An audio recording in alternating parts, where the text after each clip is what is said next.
21 дэх раунд. За Рампар 2. Голтой 2 Б1 гэсэн дефолт хийж байгаа.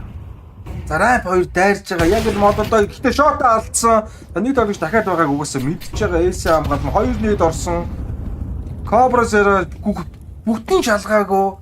За энд өөрийн сонсоод Юри тоглолтоо оруулсан. Cobra Zero-г унгачиж байгаа. Өөрөө 36-таа. За энд Имжиньяг бол оноогүй биш онсон юм байна. 15-таа болгоцсон юм байна.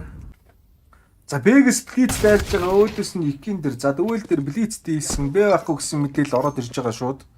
Икно. За төрлөгөөс 910 гэсэн 3 үний хамгаалт таа дээр байгаа шүү дээ. Юунд дайжгөө. За Имжиньягийн дабл килл, улаан тоглогч 3 үнийг унгасан. Имжиньягийн трипл килл, Фолонгийн хувьд бол бууга сэвлэхээс үр аргагүй болж байна. За nice 11 гар болж байна.